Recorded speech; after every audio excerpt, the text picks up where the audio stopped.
Magandang araw kapatid. Ngayon ay pag-aaralan natin, pagbubulay-bulayan, ang aklat ng mga ngaral o sa Ingles ay Ecclesiastes. Walang masarap gawin sa alone time mo o me time mo o kung ikaw ay napapanic attack, na anxiety o naguguluhan o nalulungkot o nabablangko o kung anumang nararamdaman mo. Walang mainam na gawin kundi magbabad sa salita ng Panginoon. Pagbulay-bulayan ng salita ng Panginoon. Halina kapatid at umpisahan natin. Bago ang lahat, manalangin muna tayo. Diyos Ama sa langit, Ikaw ay dakila, tapat, mapagmahal, makapangyarihan. Purihin po kayo Ama. Hallelujah. Father God, sa mga oras na ito, inaanyayahan ka namin ng aking kapatid na manguna sa aming pag-aaral ng inyong salita. Puspusin niyo po kami ng inyong banal na Espiritu Santo habang kami ay nag-aaral ng inyong salita, nagagawa at gagawa sa aming mga buhay. Hallelujah. Mangusap po kayo Ama sa amin sa pag-aaral namin ng aklat ng mga ngaral Ama. Maraming salamat po at ito po ay makapangyayari sa aming mga buhay at kapupulutan ng aral at kung ano man na nakasulat dito ay maganap sa aming buhay.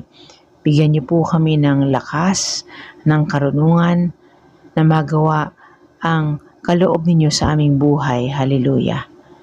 Ito po ang aming samot dalangin sa pangalan ng aming Panginoong Hesus. Amen at amen. Halina kapatid at umpisahan natin.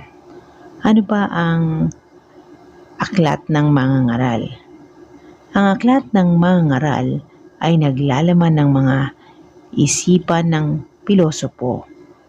Isang lalaking nagbubulay-bulay sa kadakilaan ng buhay ng tao.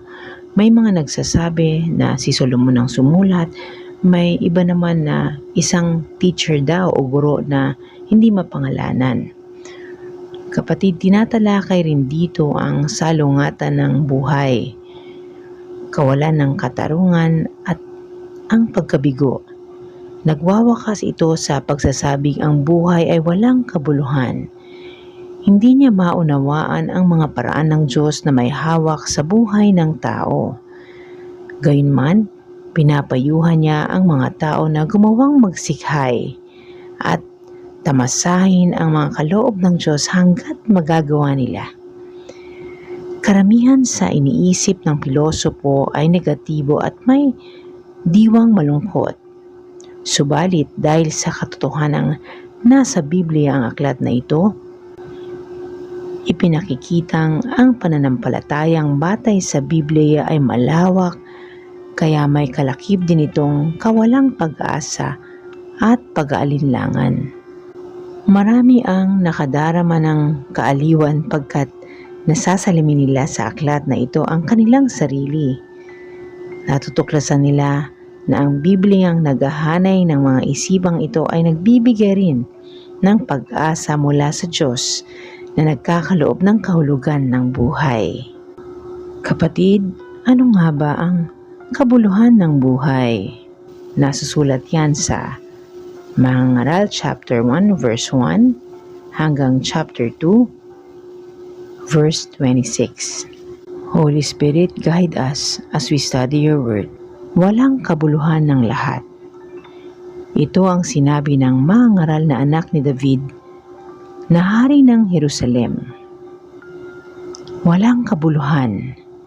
Walang kabuluhan ng lahat. Ano ang pakinabang ng tao sa pagpapakahirap niyang magtrabaho sa mundong ito? Lumilipas ang isang henerasyon at napapalitan. Pero ang mundo ay hindi nagbabago. Sumisikat ang araw at pagkatapos ay lumulubog, pabalik-balik lang sa kanyang pinanggalingan. Umiihip ang hangin sa timog at pagkatapos ay iihip naman sa hilaga. Paikot-ikot lang ito at pabalik-balik. Lahat ng ilog ay umaagos sa dagat. Pero hindi naman napupuno ang dagat kahit na patuloy ang pag-agos ng ilog. Ang lahat ng ito'y nakakabagot at ayaw nang pag-usapan. Hindi nagsasawa ang mga mata natin sa katitingin at ang mga tenga natin sa pakikinig. Ang mga nangyari noon, nangyayari ulit ngayon. Ang mga ginawa noon, ginagawa ulit ngayon. Walang nangyayaring bago sa mundo. May mga bagay pa ba na masasabi mong bago? Nariyan na yan noon pa, kahit noong hindi pa tayo ipinapanganak. Hindi na natin naaalala ang mga nangyari noon. Ganoon din sa hinaharap. Hindi rin ito maalala ng mga tao sa bandang huli. Kapatid, sa pagbubulay-bulay natin, sinabi niya na walang kabuluhan ang buhay, ang lahat sa buhay. Ano pang ibig sabihin ng walang kabuluhan o meaningless? Ang ibig sabihin, kapatid, ay maaaring hinahanap natin ang kahulugan ng buhay sa mga maling lugar, maling tao, maling paraan. Ngunit, kapatid, hindi pa natin natatapos basahin ang libro ng mga ngaral. May final word pa ang Book of Ecclesiastes o mga ngaral. At antayin natin yan hanggang makaabot tayo sa chapter 12. Ngayon, isa-isahin muna natin. Okay? So, meaningless nga ba ang buhay? There is meaning in life. Diba? Ano yun? Yan ang aalamin natin, kapatid. Halina't ituloy natin sa verse 12. Ang karunungan ng tao ay walang kabuluhan. Ako na isang mangangaral ay naging hari ng Israel. Tumira ako sa Jerusalem. Sa aking karunungan, pinag-aralan kong mabuti ang lahat ng nangyayari rito sa mundo. At nakita kong napakahirap ng gawaing ibinigay ng Diyos sa mga tao. Nakita kong walang kabuluhan ang lahat ng ginagawa ng tao rito sa mundo. Para kang humahabol sa hangin. Ang baluktot ay hindi mo maitutuwid at ang wala ay hindi mo maibibilang. Sinabi ko sa aking sarili, mas marunong ako kaysa sa lahat ng naging hari sa Jerusalem. Marami akong alam. Pinag-aralan kong mabuti ang pagkakaiba ng karunungan at kamangmangan. Pero nakita kong wala rin itong kabuluhan, para kang humahabol sa hangin. Dahil habang nadadagdagan ang kaalaman ko, nadadagdagan din ang aking kalungkutan. Nabasa natin sa isang Biblia na maaring unnamed teacher, philosopher, maaari rin si Solomon. Kasi sabi nga sa chapter 1 verse 1, Son of David, King of Jerusalem. Diba? King over Israel in Jerusalem. Sa chapter 1 verse 12. So, pinapoint out nun si Solomon. Di ba nga siya ang pinaka-wisest man at pinakamayamang hari at wala nang sumunod bukod sa kanya? So, maaari nga rin si Solomon. Ang importante sa lahat ay this is the word of the Lord. Amen? Na applicable sa buhay natin ngayon. Di ba? Ang gandang pagbulay-bulayan talaga ang salita ng Panginoon. At least, nadadagdagan ang ating kaalaman. At kapatid, natututo tayo na yung prinsipyo ba sa na-experience ng sumulat nito. Di ba? Na-experience niya ng lahat ng bagay.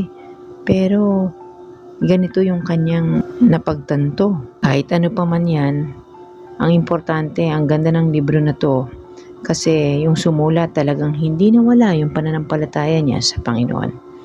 Halina kapatid at dumako na tayo sa chapter 2.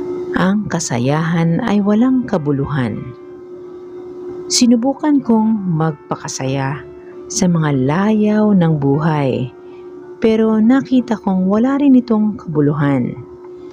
Kamangmangan ang sobrang pagtawa at ang pagpapakasaya ay wala ring kabuluhan. Sinubukan kong magpakasaya sa pag-inom ng alak. Kahit na marunong ako, sinubukan kong gumawa ng kamangmangan. Naisip ko lang na baka iyon ang pinakamabuting gawin ng tao sa maikling buhay niya dito sa mundo. Gumawa ako ng mga dakilang bagay, nagpagawa ako ng mga bahay at nagtanim ng mga ubas. Nagpagawa ako ng mga taniman at pinataniman ko ito ng sari-saring puno na namumunga. Nagpagawa ako ng mga imbakan ng tubig para patubigan ng mga pananim. Bumili ako ng mga lalaki at babaeng alipin at may mga alipin din ako na ipinanganak sa aking bahay. At ako ang may pinakamaraming kawan ng hayop sa lahat ng naging mamamayan ng Jerusalem.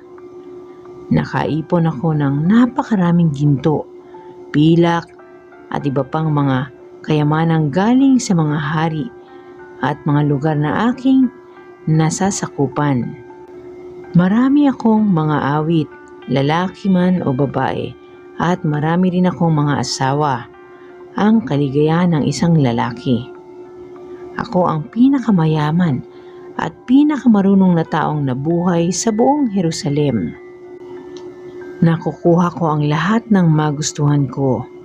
Ginawa ko ang lahat ng inakala kong makapagpapaligaya sa akin. Nasiyahan ako sa lahat ng pinaghirapan ko.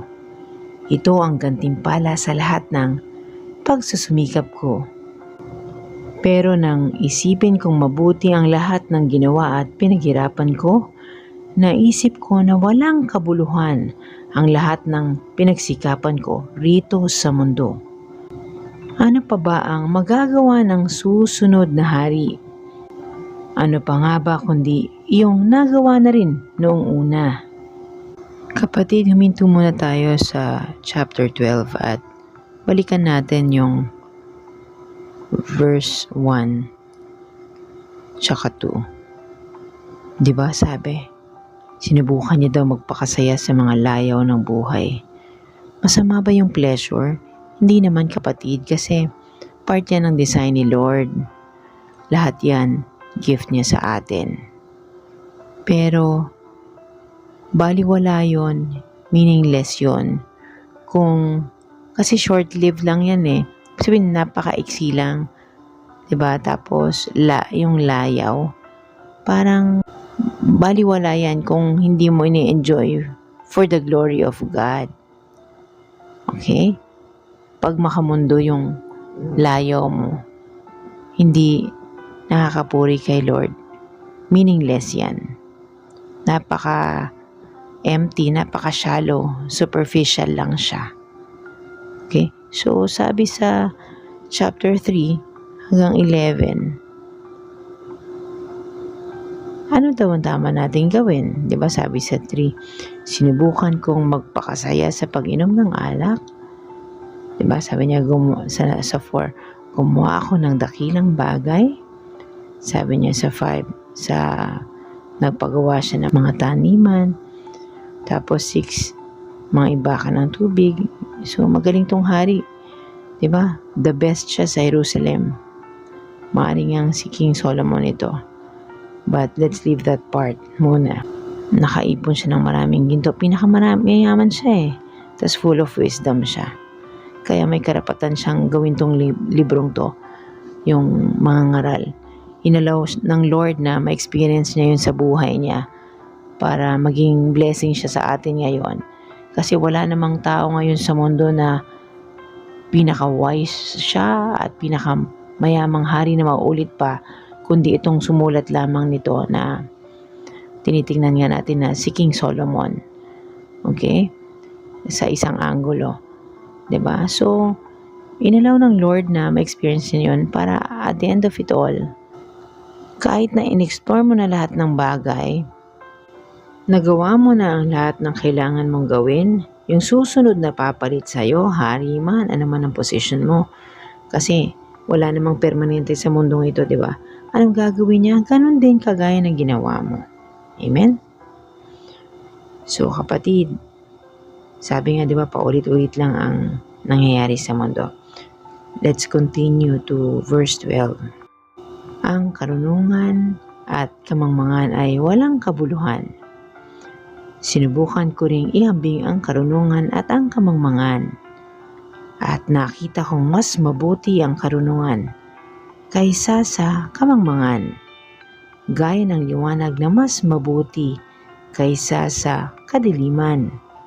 Alam ng marunong ang patutunguhan niya, ngunit ang hangal ay lumalakad sa kadiliman. Pero nalaman ko ring pareho lang silang mamamatay. Kaya sinabi ko sa aking sarili, ang sinapit ng mangmang ay sasapitin ko rin. Kaya anong kabutihan ang mapapala ng pagiging marunong ko? Wala talaga itong kabuluhan. Lahat tayo, marunong man o mangmang ay pare-parehong mamamatay at makakalimutan. So kapatid, kung babasahin natin sa chapter 2, verse 13 to 16, ina-acknowledge ng sumulat na oo, magandang may karunungan, advantage mo yun kaysa sa mangmang. Pero ano pa, sabi niya, di ba? May higit pa ba? Sa meaning ng buhay, doon lang ba sa karunungan? Hindi, dahil darating sa puntong mamamatay ka rin, mag-i-end din yung wisdom, di ba? Kasi death is the destiny of every man. So limited pa rin ang pangunawa. Ngunit kapatid, kung pag-iisipan natin, ine-emphasize din ng teacher dito sa verse na ito na mabuti pa rin ang wise kaysa sa fool. Diba? Bakit? Kasi mga kapatid, mas profitable pa rin ang wisdom kung magbe-benefit ang ibang tao sa paggamit natin ito. Hindi pang personal mo lamang. Amen? Kasi ito, leader siya, di ba, sa Jerusalem. Ginagamit niya para sa ibang tao. Kung pag-uusapan natin si Solomon, di ba, nung tinanong siya ni Lord, anong gusto mo? Kayamanan? Anong bagay hilingin mo sa akin? Hiningi niya wisdom, di ba? To run His people. Amen? Okay, tuloy natin kapatid. Walang kabuluhan ang pagsusumikap. Kaya, kinamuhian ko ang buhay dahil kahirapan ang dulot ng lahat ng ginagawa rito sa mundo. Ang lahat ng ito ay walang kabuluhan, para ka lang humahabol sa hangin. Kinaiinisan ko ang lahat ng pinaghirapan ko dito sa mundo. Dahil may iwan ko lang ang mga ito sa susunod sa akin. At sino ang nakakaalam kung marunong siya o mangmang? Maging anuman siya, siya pa rin ang magmamay-ari ng lahat ng pinaghirapan ko ng buong lakas at karunungan.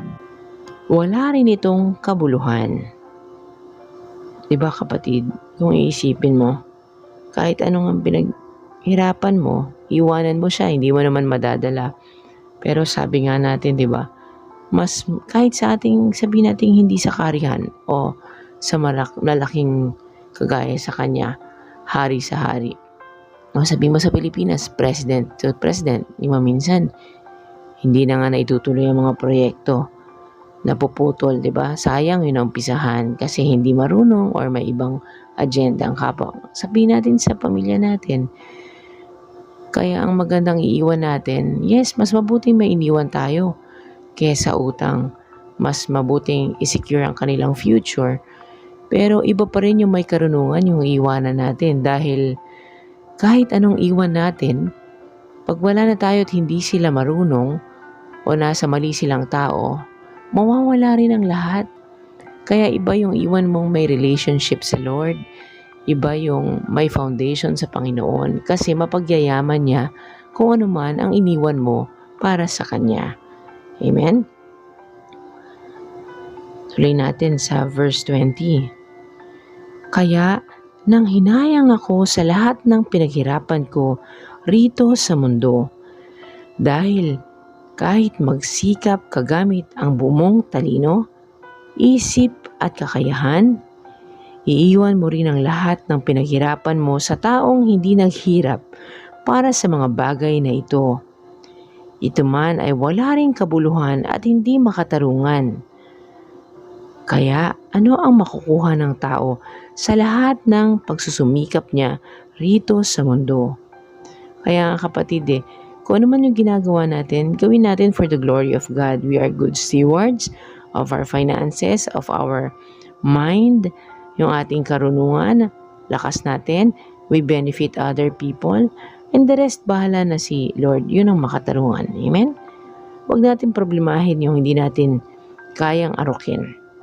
And relax din, chill lang. At saka walang greed para hindi mo pang hinayangan. Anyway, habang ginagamit mo, enjoy a little of it. Sabi nga kurot-kurot din sa ginagawa natin o pinaghirapan natin. Hindi ka datakot. Amen? Yun ang lagi sa akin sinasabi ng aking husband. Tuloy natin sa verse 22.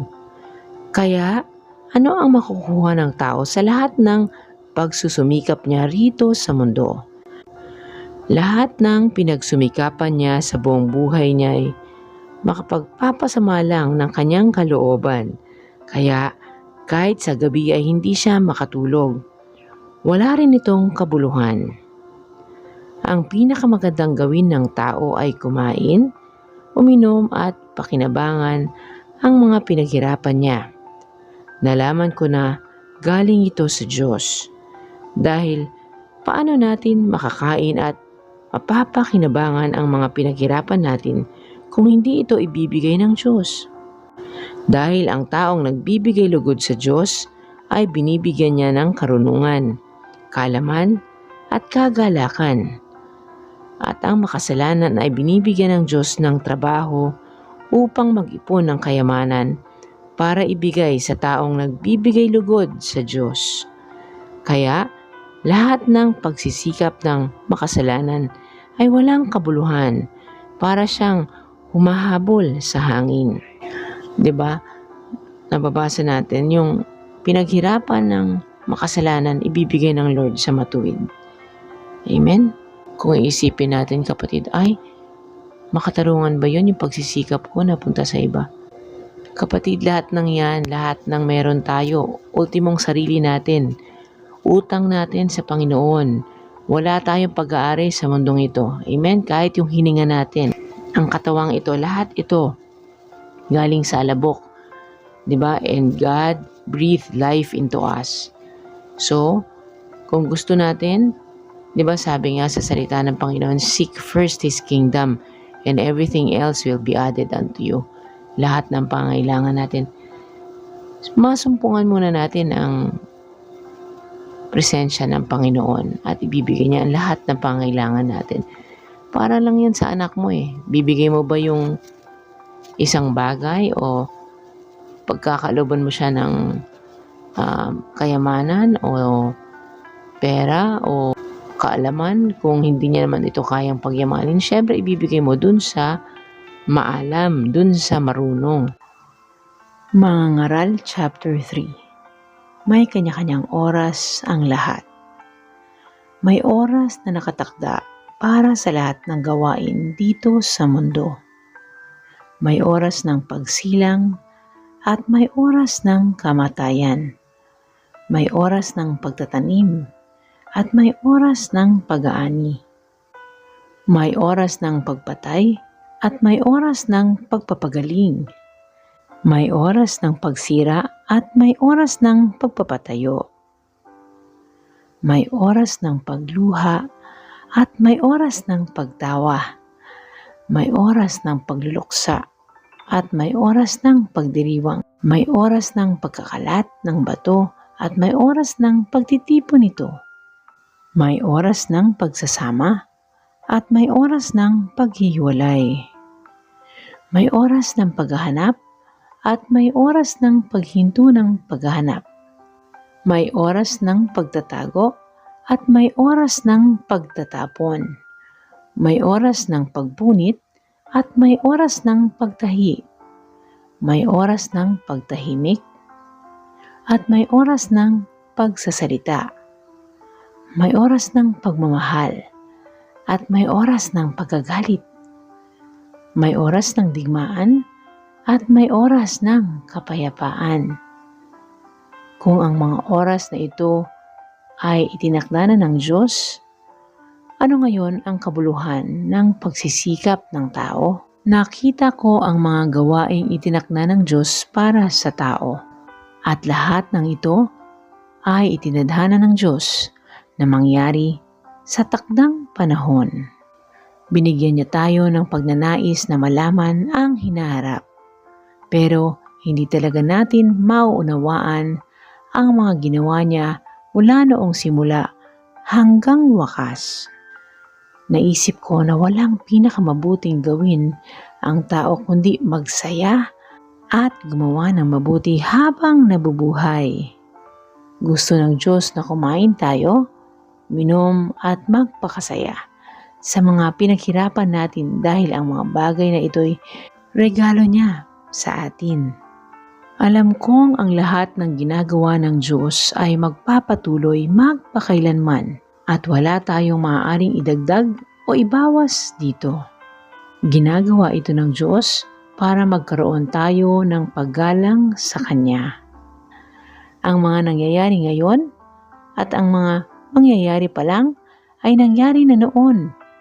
Inuulit lang ng Diyos ang mga pangyayari. Kapatid, kung nanamnamin natin itong chapter 3, sa verse 1 pa lamang kapatid, sinasabi dito kung ano talaga ang buhay, hindi kung ano dapat. Pinapakita ng guro, ng teacher, ng filosopo, o si Solomon na kung ano talaga ang buhay at hindi kung ano ito dapat. Napakadaming pwedeng mangyari sa buhay. Ang daming experiences na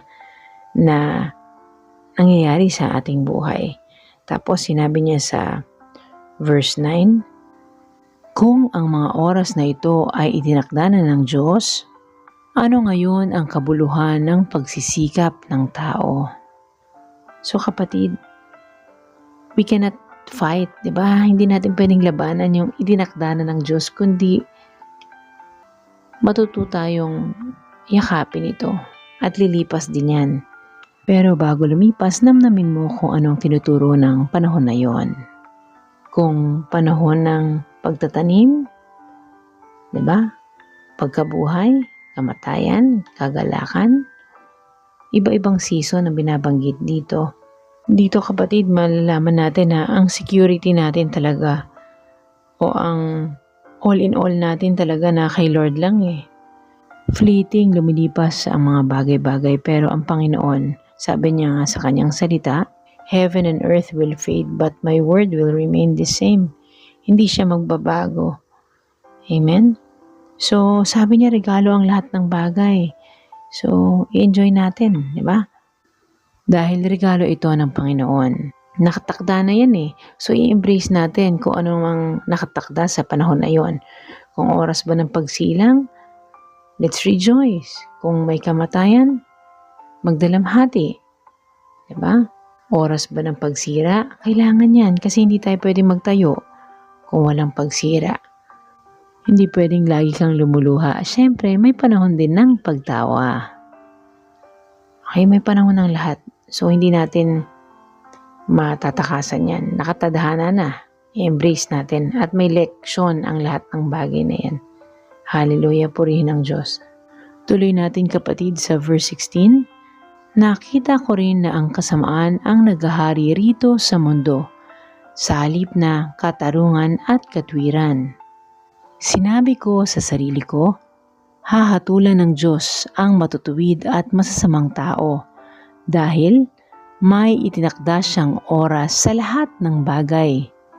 Sinusubok ng Diyos ang mga tao para ipakita sa kanila na tulad sila ng mga hayop. Ang kapalaran ng tao ay tulad ng sa hayop. Pareho silang mamamatay. Pareho silang may hininga, kaya walang nilamang ang tao sa hayop. Talagang walang kabuluhan ang lahat. Iisa lang ang patutunguhan ng lahat. Lahat ay nagsimula sa lupa at sa lupa rin babalik. Sino ang nakakaalam kung ang espiritu ng tao ay umaakyat sa itaas at ang espiritu ng hayop ay bumababa sa ilalim ng lupa? Kaya naisip ko na ang pinakamabuting gawin ng tao ay magpakasaya sa pinaghirapan niya. Dahil para sa kanya iyon, walang sino mang makapagsasabi sa kanya kung ano ang mangyayari kapag siya ay namatay.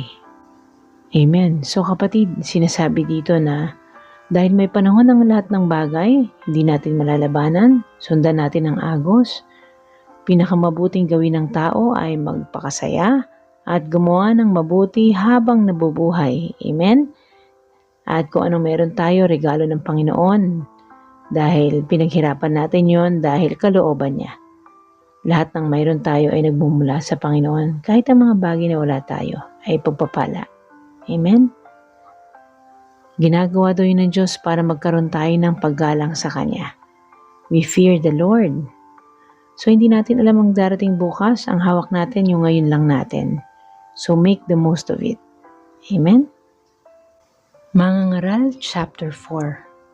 Nakita ko ulit ang mga pang-aapi rito sa mundo. Umiiyak ang mga inaapi, pero walang tumutulong sa kanila dahil makapangyarihan ang mga umaapi sa kanila. Kaya nasabi kong mas mabuti pa ang mga patay kaysa sa mga buhay. Pero higit na mabuti ang mga hindi pa ipinapanganak na hindi pa nakakita ng kasamaan dito sa mundo. Nakita ko rin na nagsusumikap ang mga tao at ginagawa ang lahat ng makakaya dahil naiinggit sila sa kanilang kapwa. Wala itong kabuluhan, para silang humahabol sa hangin. Hangal ang taong tamad, kaya halos mamatay sa gutom. Mas mabuti pang magkaroon ng isang dakot na pagkain pero may kapayapaan kaysa sa maraming pagkain pero hirap naman sa pagtatrabaho at nauuwi lang sa wala ang lahat. Para ka lang humahabol sa hangin. May nakita pa ako sa mundong ito na walang kabuluhan. May isang taong nag-iisa sa buhay. Wala siyang anak at wala ring kapatid. Pero wala siyang tigil sa pagtatrabaho at hindi nakokontento sa kanyang kayamanan. Sinabi niya sa kanyang sarili, "Hindi na ako nakakapagsaya dahil sa sobrang pagtatrabaho. Pero wala naman akong mapag-iiwanan ng aking mga pinaghirapan. Wala itong kabuluhan. At napakalungkot ng ganitong klase ng buhay. Mas mabuti ang may kasama kaysa mag-isa. Mas marami silang magagawa. Kapag nadapa ang isa sa kanila, maitatayo siya ng kanyang kasama. Kaya nakakaawa ang taong nag-iisa at nadapa dahil walang tutulong sa kanya. Kapag malamig, pwede kayong matulog ng magkatabi at pareho kayong maiinitan. Pero kung nag-iisa ka, papaano kang maiinitan? Madali kang matalo kung nag-iisa ka. Pero kung may kasama ka, mahirap kayong talunin. Tulad din ng lubid na may 3 pilipit na hibla, mahirap itong malagot. Mas mabuti pa ang isang batang mahirap pero marunong, kaysa sa isang matandang hari pero hangal at ayaw tumanggap ng payo. At maaaring maging hari ang batang iyon kahit siya ay nakulong, at ang matandang hari namang iyon ay maaaring maghirap kahit na ipinanganak pa siyang dugong bughaw. Pero naisip ko na kahit maraming tao dito sa mundo ang susunod sa batang iyon na pumalit sa hari at hindi mabilang ang mga taong paghaharian niya, maaaring hindi rin masisiyahan sa kanya ang susunod na henerasyon. Ito man ay wala ring kabuluhan, para kang humahabol sa hangin. Kapatid, kung pag-iisipan natin itong chapter 4, kapag wala kang Panginoon, syempre malulungkot ka, baka ma-depress ka na Ganun palang buhay, walang kwenta, paulit-ulit na lang. No, kapatid, kung nasa Panginoon ka, makikita mo na ang taong nagtitiwala sa Panginoon, lagi mong iisipin yung magandang kalalabasan ng mga bagay-bagay kahit sa ating paghihirap, sa ating problema. Yan ang nasusulat, di ba, sa unang Pedro chapter 4 verse 14 at saka 19. Halina't basahin natin, kapatid. Kaya yung sinasabing mabuti pang hindi pinanganak, ibig lang sabihin nun, binibigyan niya ng emphasis na yung kalungkutan dito sa mundo. Pero if you are anchored kay Lord, walang imposible. Di ba lagi nating sinasabi na lahat ng yan may purpose si Lord. Halika't basahin muna natin yung unang Pedro chapter 4 verse 14. Nasusulat, kapatid, sa unang Pedro chapter 4 verse 14. Kaya kung iniinsulto kayo dahil mga tagasunod kayo ni Kristo, mapalad kayo dahil nasa inyo ang kapangyarihang Espiritu, ang Espiritu ng Diyos. Kaya yung nabasa natin kanina, yung mga napapahamak, may mga nangyayaring hindi maganda sa buhay nila, yung parang walang justice kung titingnan natin sa mundo, pero di ba nga, all things work together for good for those who love the Lord. Sa Romans, di ba? So, babalikan natin yan, kapatid. Napakadami nating aral dito. So, sa 19, basahin din natin. Unang Pedro, chapter 4, verse 19. Kaya, kayong nagtitiis ngayon, dahil ito ang kalooban ng Diyos para sa inyo, ay magpatuloy sa paggawa ng mabuti. Ipagkatiwala ninyo ang sarili nyo sa Diyos na lumikha sa inyo. Dahil hindi niya kayo pababayaan. Hallelujah. Ayan, kapatid, salita ng Panginoon yan. Hindi niya tayo pababayaan. Minsan iniisip natin, bakit naman, sister, may mga ganyan pa nangyari sa mundo, may mga paghihirap, may mga suffering, may mga injustice. Kahit naman, kapatid, nung panahon ni Jesus Christ, di ba, pinersecute siya, mispit siya sa mukha, di ba? Tapos pinutungan siya ng koronang tinik. Naka-experience si Jesus noon. So, expected yan sa buhay natin. Pero pag nasa Panginoon tayo, lahat yan may maidudulot na mabuti para sa buhay natin. Kasi perfect ang will ng Lord sa atin. Perfect ang plan niya para sa atin. Kaya magtiwala tayo sa Kanya na alam niya ang ginagawa niya sa buhay natin dahil mahal tayo ng ating Amang nasa langit. Maaring hindi natin nakikita ngayon, pero i-reveal yan sa atin ng Panginoon sa tamang panahon. Basta't magtiwala lamang tayo sa Kanya. Amen? Kapatid, para ma-encourage ka lalo, nasusulat sa Roma chapter 12 verse 20. Kaya kung nagugutom ang iyong kaaway, pakainin mo. Kung siya'y nauuhaw, painumin mo. Dahil kapag ginawa mo ang mga ito, mapapahiya siya sa kanyang sarili. Tuloy natin, kapatid, sa 21. Huwag kayong patatalo sa masama, kundi talunin ninyo ang masama sa pamamagitan ng paggawa ng mabuti. Amen. So, kapatid, diba sinabi ng Word of God, hindi tayo papatalo sa masama. Tatalunin natin yon sa paggawa ng mabuti. So, paano natin may exercise ang paggawa ng mabuti kung walang pagsubok, kung walang maggagawa sa atin ng hindi mabuti, pero promise ng Lord, magtatagumpay tayo, diba? Paano natin makikita o may a-apply na may mga taong nagugutom, pinapersecute tayo, gumagawa ng hindi maganda? How can we exercise forgiveness? Diba? Paano tayo magpapatawad kung hindi tayo ginawa ng tao ng hindi maganda para ma-practice natin yung pagpapatawad? Amen? Paano natin makikita na kaya nating magpakain sa nagugutom o sa nauuhaw, magbigay kahit pinakitaan tayo hindi maganda para makita na tayo ay disipulo ng Panginoon? Kaya may mga bagay na nangyayaring ganun para yun sa atin, makita natin kung paano nag-work ang Panginoon sa buhay natin.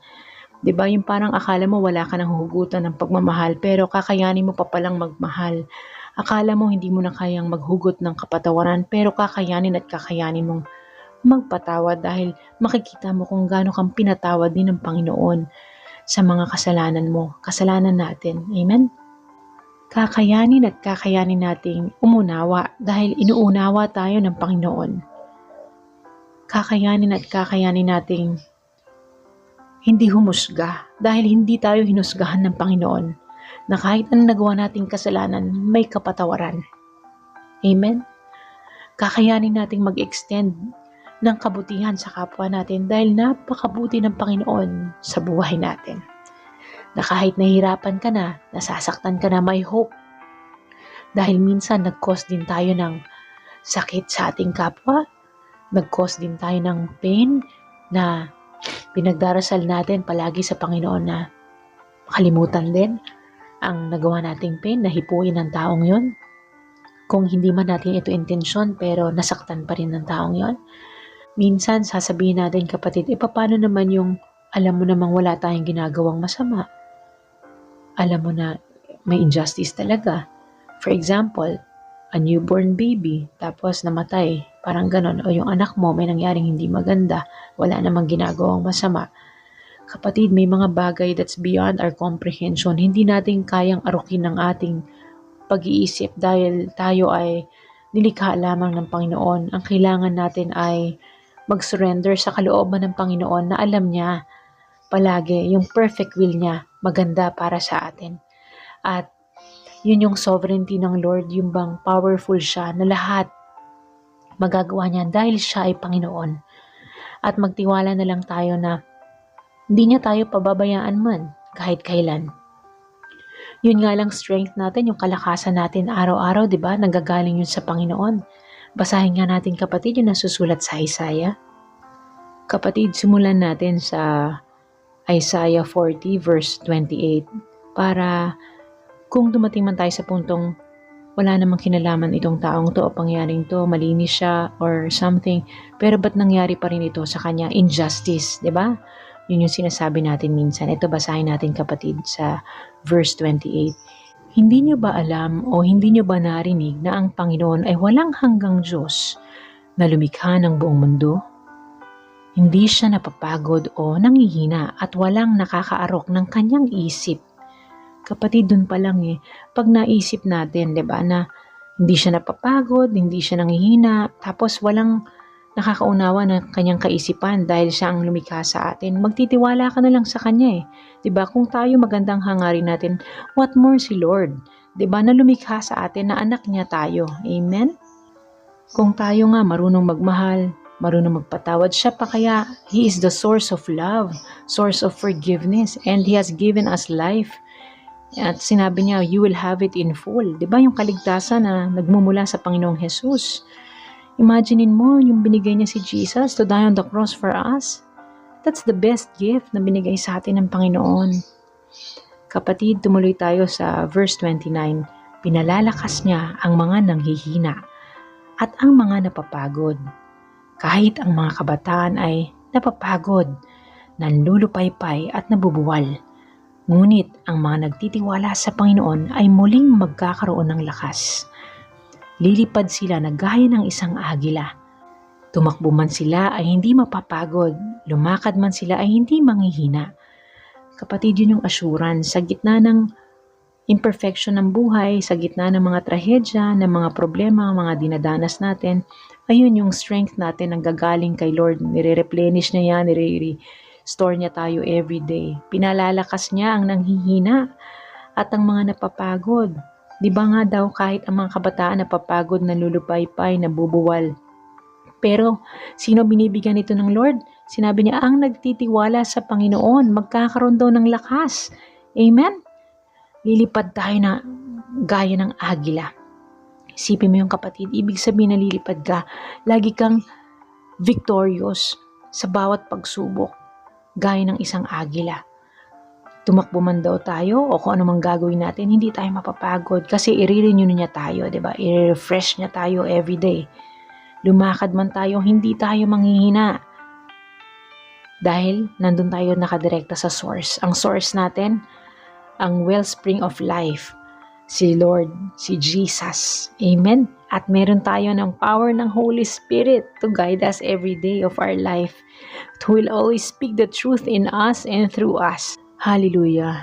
Halina kapatid at dumako tayo sa mga ngaral, chapter 5. Huwag pabigla-bigla sa pangako. Mag-ingat ka sa ikikilos mo kung pupunta ka sa templo ng Diyos. Mas mabuting pumunta ka roon na handang sumunod sa Diyos kaysa sa maghandog na gaya ng paghandog ng isang mangmang na hindi alam kung ano ang mabuti at masama. Huwag kang pabigla-bigla sa pagsasalita. Mag-isip ka muna ng mabuti bago ka mangako sa Diyos. Tandaan mo na ang Diyos ay nasa langit at ikaw ay nandito sa lupa. Kaya mag-ingat ka sa pagsasalita.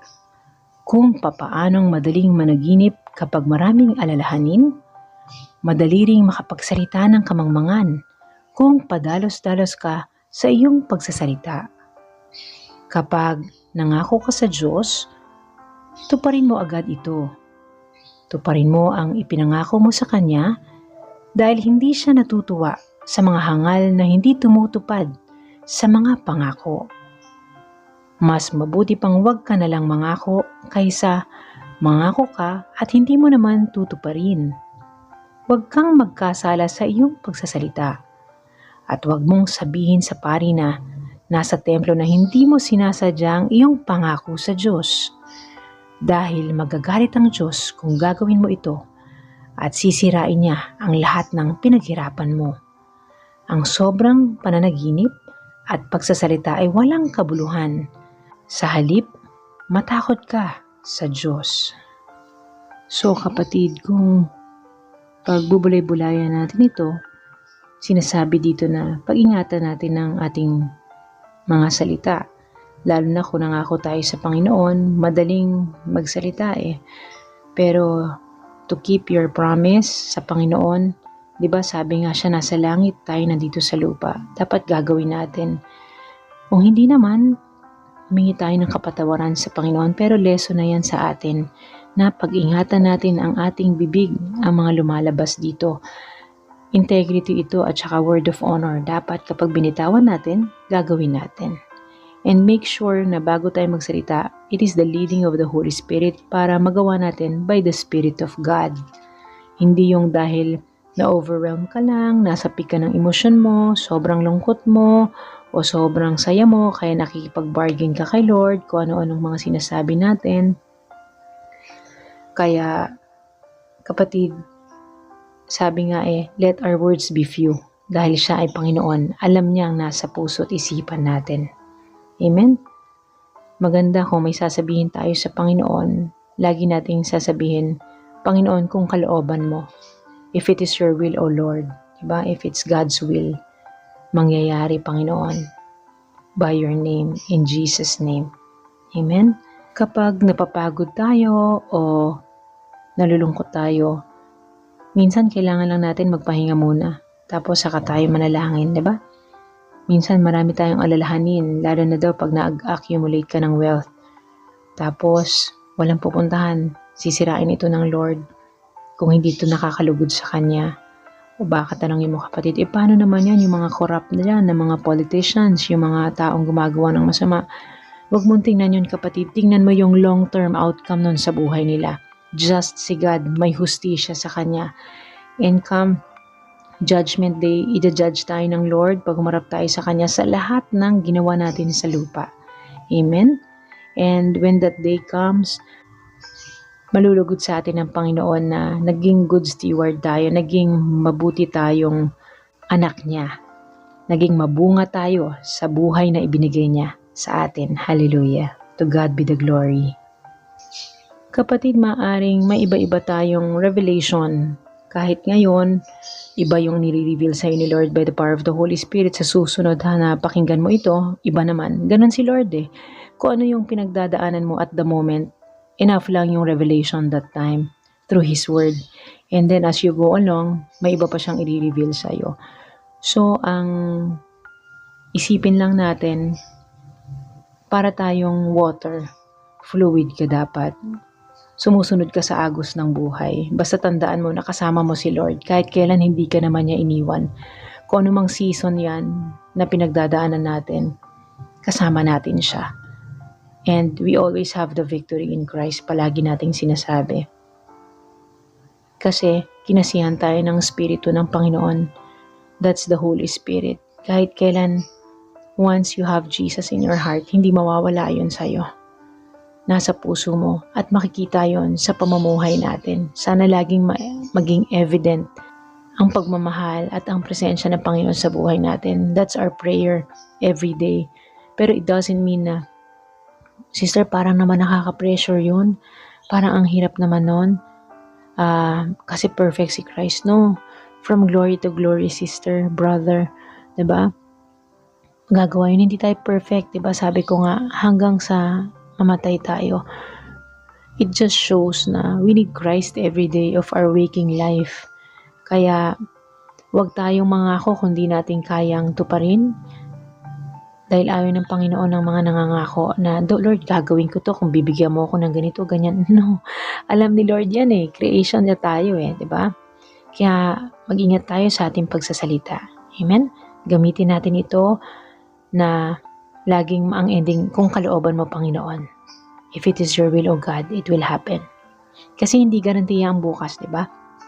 Lagi nating i-offer kay Lord na yung lalabas sa bibig natin, yun ang kaloob niya.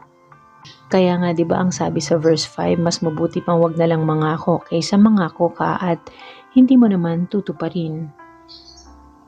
Tsaka pag sobra ka daw nananaginip, ang dami mong nakikita at nasasabi, wala daw yung kabuluhan. Amen? Kaya dapat magpahinga tayo. Kasi kapag hindi tayo nagpapahinga, kung ano-ano minsan ang pumapasok sa isipan natin. Kung ano-anong napapanaginipan natin. O minsan sobra tayong pagod. Kapatid, yan ang basahin natin sa unang Hari chapter 19, yung inutusan ng Panginoon si Elias. Mahabang kwento ito pero paiksiin natin. So, inutusan siya ng Panginoon at ganito yung nangyari sa kanya. Basahin natin sa unang Hari chapter 19 verse 4. Pagkatapos, naglakad siya ng isang araw papuntang Ilang. Nagpahinga siya at umupo sa ilalim ng punong kahoy at nanalangin na mamatay na lang sana siya. Sinabi niya, sobra na po ito, Panginoon. Kunin na lang ninyo ang buhay ko. Wala naman akong ipinagkaiba sa aking mga ninuno. Pagkatapos, humiga siya sa ilalim ng punong kahoy at nakatulog. Biglang may anghel na kumalapit sa kanya at sinabi, bumangon ka at kumain. Pagdilat niya, may nakita siyang tinapay sa ulunan niya na niluto sa mainit na bato at tubig na nakalagay sa sisidlan. Kumain siya at uminom at nahigang muli. Muling bumalik ang anghel ng Panginoon. Kinalabit si Elias at sinabi, bumangon ka at kumain dahil malayo pa ang iyong lalakbayin. Kaya bumangon si Elias, kumain at uminom. Pinalakas siya ng kanyang kinain at naglakbay siya sa loob ng 40 araw at 40 gabi hanggang makarating siya sa Horeb, ang bundok ng Diyos. Yun kapatid, minsan kailangan lang nating magpahinga kagaya nito si Elijah o ni Elias, di ba? Ano nangyari? Natakot siya kay Jezebel, ipapapatay siya. So parang ang nangyari, gutom lang pala o pagod niya, kung ano naisip niya, gusto ko na lang mamatay, sabi niya sa Panginoon. Hanggat pinakain lang siya, nag-rest lang, okay na siya. So minsan ganun yung mga lumalabas sa bibig natin, di ba? Kung anong sabi niya, kunin na lang daw yung buhay niya, di ba? Gusto niya na lang mamatay. Pero si Lord, alam niya yung kakayanan natin, alam niya yung puso natin. Pinakain lang si Elias, okay na siya. Ganun din tayo, kaya ingatan natin ang mga lalabas sa bibig natin. Kahit naman di tayo magsalita, alam na ni Lord yan. Minsan yung pagsasalita natin, it's more of for us. Kung anong sinasabi natin, when we pray, di ba nga, o may sinasabi tayo sa Panginoon at na-answered prayer tayo o nangyayari, we speak life, we speak faith sa buhay natin. It is for us to know that God is alive sa ating buhay. Kaya iingatan natin ang mga sasabihin natin. Amen? Halina kapatid at manalangin tayo na maiksi. Panginoon, hallelujah, purihin po kayo. Salamat po sa inyong salita sa mga ngaral, Panginoon, na tinuturuan nyo kami na sa kaiksian ng buhay, mag-focus lang kami sa inyo, Panginoon, dahil kayo po ang Diyos naming walang hanggan at ang buhay namin sa piling nyo balang araw ay walang hanggan. Habang nandito po kami sa mundo, Panginoon, salamat po at ginagabayan nyo kami at binibigyan niyo po kami ng pusong umaasa sa inyo at nagtitiwala sa inyo, Panginoon, na gagawin ninyo ang mabuti para sa buhay namin. Sa kapurihan po ninyo, Panginoon, salamat po, Panginoon, sa bawat dagok ng buhay. Kayo po ang lagi naming kasama at kayo po ang nagbibigay sa amin ng lakas kagaya ng sa agila, Panginoon. Turuan niyo rin po kaming magsalita ng laging may patnubay ng Holy Spirit. Holy Spirit, guide us always. Let our words be few and let it always be seasoned with grace sa aming mga hearers, Panginoon. Hallelujah. Ito po ang aming samot dalangin sa pangalan ng aming Panginoong Jesus. Amen at amen. Kapatid, we just follow the leading of the Holy Spirit. Kahit hindi pa tayo tapos sa Mga Ngaral chapter 5, nag-pray tayo. Amen? So ngayon, continue natin yung Mga Ngaral chapter 5 verse 8 onwards. Walang kabuluhan ang kayamanan. Huwag kang magtaka kung makita mo sa inyong lugar na ang mga mahihirap ay inaapi at pinagkakaitan ng katarungan at karapatan. Dahil ang mga pinunong gumigipit sa kanila ay inaalagaan ng mas nakatataas na pinuno. At ang dalawang ito ay inaalagaan ng mas mataas pang pinuno. Pero, mas lamang pa rin ang nakukuha ng hari sa kita ng lupain ng mahihirap, kaysa sa lahat ng mga pinuno. Ang taong maibigin sa pera at iba pang kayamanan, kailanman ay hindi masisiyahan. Wala rin itong kabuluhan. Kung dumarami ang kayamanan mo, dumarami rin ang nakikinabang nito. Kaya wala kang mapapala sa kayamanan mo kundi pagmasdan lang ito. Mahimbing ang tulog ng isang manggagawa. Marami man o kaunti ang pagkain niya. Pero ang mayaman, hindi makatulog ng mahimbing dahil sa kanyang kayamanan. May nakita akong hindi maganda rito sa mundo. Ang kayamanang iniipon ng tao ay nakapagpapahamak sa kanya. Nauubos ito dahil sa hindi mabuting negosyo at wala nang matitira para sa mga anak niya. Kung paanong hubad tayong ipinanganak mula sa sinapupunan ng ating ina, hubad din tayong mamamatay. Hindi natin madadala ang ating mga pinaghirapan. Napakalungkot isipin. Ipinanganak tayong walang dala. Mamamatay tayong walang dala. Kaya ano pa ang saysay ng mga pagpapakahirap natin? Para lang tayong humahabol sa hangin na walang napapala. Ang buhay natin ay puno ng kahirapan, kaguluhan, sakit at galit. Kaya naisip ko na ang pinakamabuting gawin ng tao sa maiksing buhay na ibinigay sa kanya ng Diyos ay kumain, uminom, at magpakasaya sa kanyang pinaghirapan habang siya'y nabubuhay. Dahil para naman talaga sa kanya ang mga iyon. Binibigyan ng Diyos ang bawat tao ng mga pag-aari at kayamanan. Hinahayaan niyang pakinabangan nila ang mga ito para matanggap nila ang para sa kanila at magpakasaya sa mga pinaghirapan nila. Ito ang regalo ng Diyos sa kanila. At dahil ginagawa ng Diyos na abala ang tao sa mga bagay na nakapagpapasaya sa kanila, hindi sila nag-aalala na maiksi ang buhay nila. Amen. So kapatid, para hindi tayo masyado nag-aalala sa future, maganda na iniisip natin yung bukas. Pero sinasabi dito na i-enjoy mo kung anong binigay sa iyo ng Panginoon dahil regalo yan ng Panginoon. Yes, you save for the future, sa mga anak mo, sa kinabukasan mo, sa old age mo, pagtanda mo, though it is not a guarantee, but God is telling us, enjoy today. Seize the moment. Kung anong meron ngayon, enjoy mo. Because it is a gift from God. Ganun kakamahal ng Panginoon. Amen? At yung mga maiiwan natin, they will have their turn. Diba nga, paulit-ulit lang ang buhay.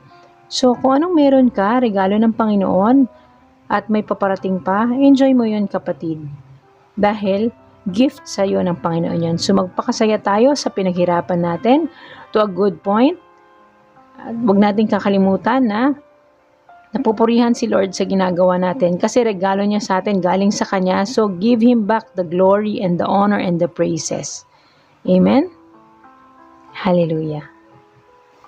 Halina kapatid at manalangin tayo muli. Panginoon, maraming salamat po sa inyong salita sa mga ngaral na binibigyan niyo kami ng mga regalo, Panginoon, sa paghihirap namin sa buhay, sa pagtatrabaho, pagpapagal, Panginoon, na makakamtan namin, Panginoon, ang enjoyment habang kami nabubuhay, Panginoon, because the earth is yours and it is for your children, Panginoon, to enjoy for your goodness, for your glory, Panginoon.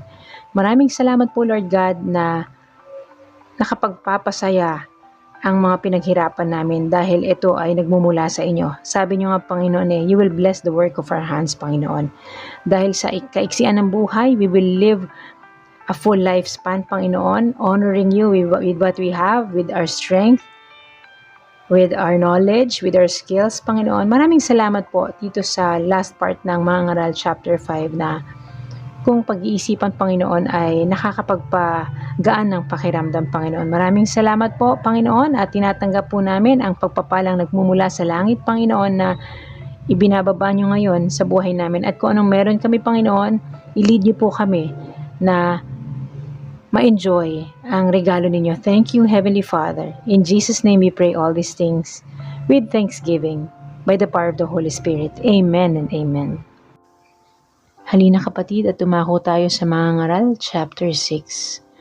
May nakita pa akong isang hindi magandang pangyayari rito sa mundo na nagpapahirap sa mga tao.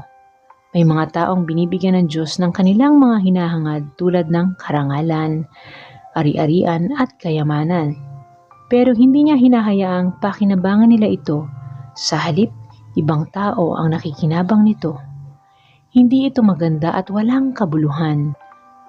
Masasabi kong mas mabuti pa ang isang sanggol na ipinanganak na patay kaysa sa taong nabuhay nga ng matagal at nagkaanak pa ng marami, pero hindi naman nagkaroon ng kasiyahan sa buhay at hindi nailibing ng maayos.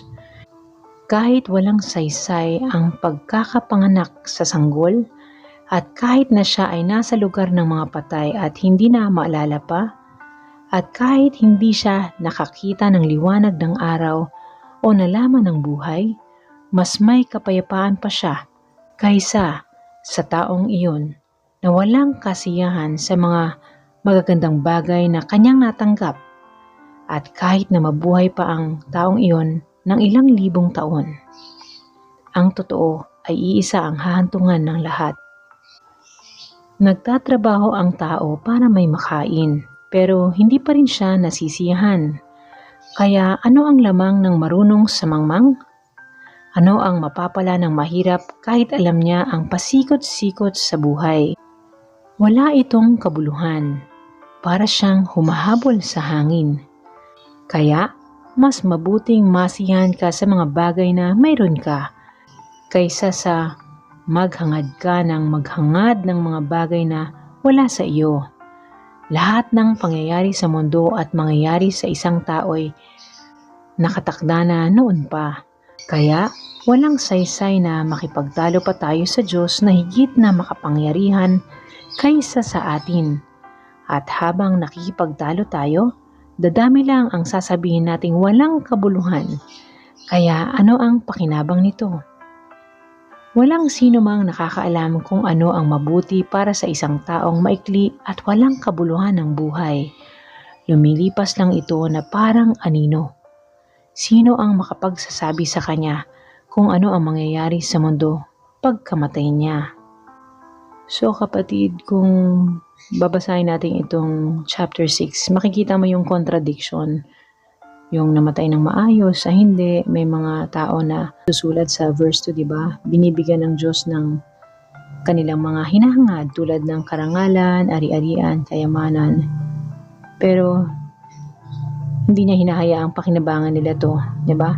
Kumbaga, magtatrabaho ka lang pero hindi mo may enjoy yung pinaghirapan mo. May mga contradictions dito, yung kabaliktaran. Mabuti pa daw yung sanggol na hindi dumanas ng buhay sa mundo. Parang, figurative yung speech niya dito. Totoo naman, di ba, yung nakalagay sa verse 7, nagtatrabaho yung tao para may makain, pero minsan hindi pa rin tayo nasisihan kasi there's greed, di ba? Ano daw yung lamang na marunong sa mangmang, pareho naman daw mamamatay. Minsan yung mangmang, yung pa yung mayaman, yung yung marunong, mahirap. I mean, that's the mystery of life, di ba? Pero one thing is for sure, sinabi lahat yan nakatakda na. So ang buhay natin nakatakda na, at kung ikaw ay nasa Panginoon, wala kang dapat pangamba, wala kang dapat ikatakot, dahil alam mo na ang future mo is with the Lord. It is good. At kahit nandito pa tayo sa mundo, may provision si Lord sa atin. Poprotektahan niya tayo, pangangalagaan niya tayo, mahal niya tayo, ililigtas niya tayo, at ipoprovide niya ang mga pangangailangan natin sa buhay, spiritual man, emotional man, sa dagok man ng buhay, lahat ipagkakaloob niya sa atin. Basta tayo ay nasa Panginoon. Walang kabuluhan ng buhay kapag wala sa Panginoon. Yun lagi nating sinasabi, di ba? Magkakaroon ka ng emptiness. Pero pag na kay Lord ka, siya yung void sa heart mo, sa buhay mo, na parang may emptiness ka. Si Lord lang ang makakapag-feel niyan. Lahat daw ng pangyayari dito sa mundo, nakatakda na, di ba? Sabi niya sa 10. Kaya bakit tayo makipagtalo sa Diyos? Hindi tayo dapat makipagtalo sa Diyos, sabi nga. Dahil siya makapangyarihan siya. Kundi, we are one in Christ. We are one with our Father in heaven. Makikita mo yan, once you have the Holy Spirit in you, at peace ka. Kahit anong nangyayari sa'yo, at peace ka. Because you know that God is for you. You know na andyan ang Panginoon para sa'yo. Sa lahat ng panahon, sa lahat ng oras. Sino bang nakakaalam ng maging future natin? Sino bang makakaalam ng ending natin? Wala. Si Lord lang. And our ultimate goal is for our names to be written in heaven, in the book of life. Diba? Lagi nating sinasabi yan. Ano bang mangyayari sa atin pagkamatay natin? Makakalimutan tayo, di ba? Paikot-ikot lang daw eh. Doon din-design ni Lord, di ba? Ang mundo, ang buhay. Solomon came, ang daming mga disciples, apostles na nasa Bible, o yung mga mahal natin sa buhay na pumanaw na, di ba? Limited na yung knowledge natin sa kanila, o limited na yung kaalaman natin, or kung naalala natin sila. Hindi naman everyday, though we miss them. Diba, makakalimutan ang lahat ng bagay, ang lahat ng tao. Kahit tayo, makakalimutan tayo. Pero, yung ginawa natin sa Panginoon, yung investment natin sa heaven, hindi mawawala yon. And once you have that relationship with Jesus, that's your assurance of heaven. Yun ang may kabuluhan. Yun ang permanent. Or, yun ang for eternity. Halina kapatid at manalangin tayo. Diyos Ama sa langit, maraming salamat po na ikaw ang aming Diyos na makapangyarihan, mapagmahal, mapagpatawad. You are our beginning and our end. You are the Alpha and the Omega. You are our God, the merciful one. Thank you, Father. You are the great I am. Hallelujah. You are the rock of our salvation. You are our Jehovah Jireh. You are our provider. You are the God that sanctifies us. Lord, maraming salamat po, Ama. Hallelujah. Thank you, Holy Spirit. Lord, maraming salamat po sa mga ngaral na pinag-aralan namin ang kalahating chapter. Thank you, Heavenly Father. Thank you, Jesus. Hallelujah. Salamat, Ama, na meron kaming kapanatagan ng loob sa inyong salita. Salamat na dinedirect niyo po ang atensyon namin sa mga bagay na makabuluhan, things that is of eternity, Panginoon, even while here on earth, Panginoon. Yes, thank you that you have good things in store for us in this earth, Heavenly Father. Kahit may mga pagsubok. Pero salamat, Panginoon, that you align us sa plano ninyo, Panginoon. Maraming salamat po, Jesus, for the cross, for the blood. Thank you for saving us. There's no way to heaven except you, Jesus. And thank you for the Holy Spirit that's always guiding us. Maraming salamat po na sa inyong salita, Panginoon, kami ay umaasa at ito ang aming pinanghahawakan sa buhay, na meron kaming Diyos na hindi natutulog, meron kaming Diyos na kumikilos at laging nakatuon ang tingin sa amin. Sana po, Panginoon, magampanan namin ang kalooban niyo sa buhay na ibinigay niyo sa amin. Panginoon, gawin niyo po, Ama, na lagi naming naisin ang mga bagay na gusto niyo para sa amin. Nawa ang mga laman ng aming mga panalangin ay ang mga salita ninyo, ang mga gusto ninyo by the power of the Holy Spirit, Panginoon. Hindi po ang aming kalooban ang lagi naming kagustuhan, kundi ang kalooban niyo po. Dahil ito po ay alam naming maganda. Again, Heavenly Father, help us to always desire your will. Put it in our hearts, Heavenly Father. Sana po ang mga panalangin namin ay marked by your word, by your plan, Panginoon. Wala po kami ibang nanaisin kundi maging kalugod-lugod sa inyo ang buhay namin sa mundong ito. Salamat po, Panginoon, at patawarin niyo po kami kung may mga pagkakataong nagiging selfish kami, nakakapag-isip kami ng hindi maganda. Patunay lamang po na kami ay makasalanan at kailangan namin kayo sa aming buhay. Salamat po for always correcting us, for rebuking us in love. Thank you, Holy Spirit. Hallelujah. Lord, we thank you that you love us, that you have chosen us to be your children, and that you will use our lives, Lord God, to spread the good news to a lot of people, Heavenly Father, to encourage one another, Heavenly Father, and to pray for one another. Thank you, Lord God. Make our life matter for Jesus, Heavenly Father. It's an honor to serve you, O God, to be used by you. Hallelujah. We pray all these things by the power of the Holy Spirit and by the name of our Lord and Savior Jesus Christ, who lives and reigns forever and ever. Amen and amen. God bless you, kapatid. I love you with the love of the Lord.